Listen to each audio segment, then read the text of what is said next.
What's up, slackers? Welcome to Book Cheats. Today we're going to be talking about To Kill a Mockingbird, Chapter 7.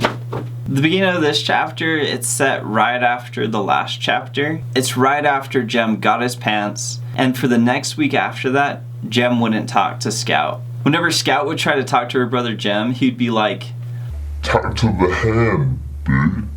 Scout says that the first week of school was just as boring as the entire last year of school.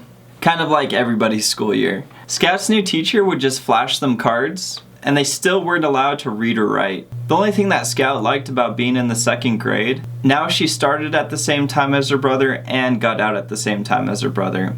And so Scout and Jem would walk home together now. About a week into school, Jem finally dropped his attitude and finally spoke to Scout. Jem tells Scout what actually happened the night that he got his pants. With a creepy atmosphere, Jem said, "That night, when I went to the Boo Radley's house, I left my pants completely tangled in the barbed wire. And when I got back to the house, my pants were neatly folded on the fence and somebody had sewn the holes." Jem was freaked out because he felt like whoever left his pants there knew that Jem would come back for them, and he felt like he was being had by some mind reader. As Jem and Scout continued walking home, they looked at the old oak tree where they often had gifts left for them, and they saw a ball of twine in the old oak tree.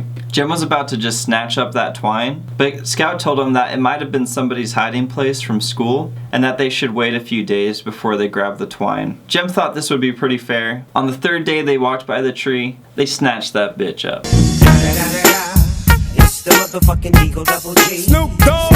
Scout was kind of complaining to Jem about how boring school was, and Jem said that it got a lot better the more you went to school. He said by the 6th grade you actually learned something. He told Scout that he learned about the Egyptians, and he told Scout that the Egyptians walked like this.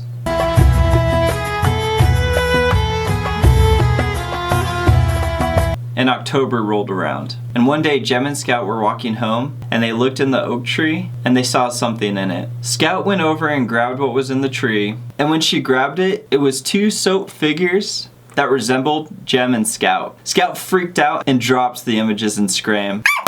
Jem was annoyed at Scout freaking out, and so he rushed over and picked up the soap images. The reason why Scout freaked out is because the first thing that came to mind was that somebody was doing voodoo on them. Jem and Scout are my pretties. Oh, baby! Jem calmed her down because she was freaking out, and he showed her all the details that somebody had put into these soap figures, and they were both really impressed with how close they looked to both Jem and Scout.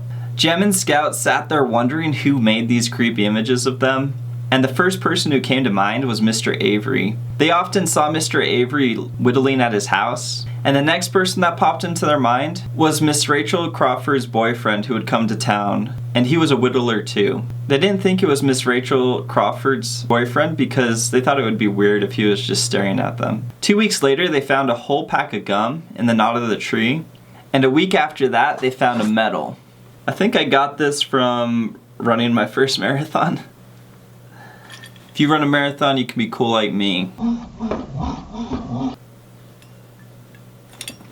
They showed their father Atticus the medal, and he said that it was from a spelling bee that Macomb County used to have. They asked him if they knew anybody who had won a medal, and he said he didn't remember anybody who had won. 4 days later, they found their best prize yet. In the knot of the tree, they found a broken pocket watch, and at the other end of the chain was a knife.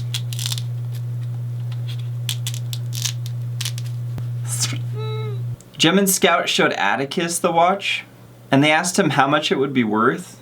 He said that brand new the watch would be worth $10. Atticus was confused about how they got such a nice watch, and Atticus asked Jem if he had traded their family heirloom watch, which was his grandfather's, that he would let Jem take to school once a week. Jem pulled out his grandfather's pocket watch to prove that he didn't sell the family heirloom, and he told Atticus that he didn't want the responsibility of taking the watch to school anymore and take his new watch to school. Jem tried to fix the new watch, but he wasn't able to.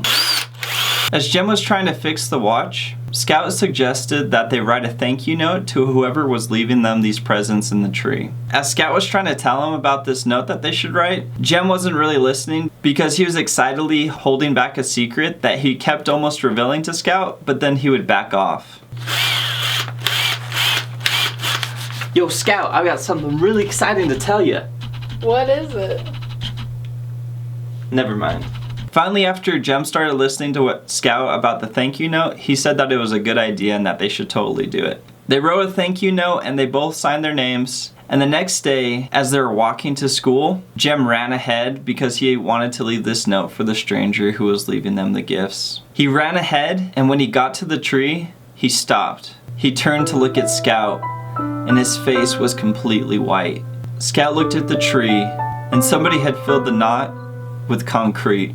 As they walked to school, Jem was trying to comfort Scout to keep her from crying because she was starting to tear up. It's okay, Scout, don't cry. It's okay. It's okay, don't cry, it's fine, it's fine. The next day, Jem got up to when Mr. Nathan Radley would go into town to get groceries. Jem stopped Mr. Nathan Radley and asked him if he had filled the hole of the tree. Nathan Radley said that the tree was dying and that he filled it to keep the tree from dying. I filled that hole, bitch. Later that night, when Atticus got home from work, Jem asked him if the tree by the Radley's house was sick or dying. Atticus told Jem to look at the leaves of the tree, and they were all green. He said that the tree was really healthy and that it didn't look sick at all to him. Jem told Atticus that Mr. Nathan Radley said that the tree was dying. Atticus said that maybe Mr. Nathan Radley knew more about trees than he did. Atticus left to go read inside, and Scout asked if Jem was coming inside. Jem said that he would be inside in a minute. And after some time, Jem came inside, and Scout saw that there were visible signs that he had been crying.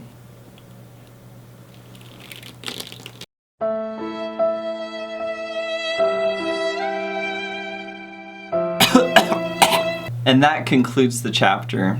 Thanks so much for watching Book Cheats. Please leave that like and subscribe. So this episode I wanted to try something new to sort of get my personality out there a little more. I'm going to try to incorporate it a little more just so that these videos are a little more entertaining. I know I'm going to look back at this video in 6 months and just cringe, so thanks for sitting through the cringe, and you guys have an awesome day and slack on. I wanna see what's above. I wanna see what's below. Just tell me where you wanna go. You can name the place, yeah, you can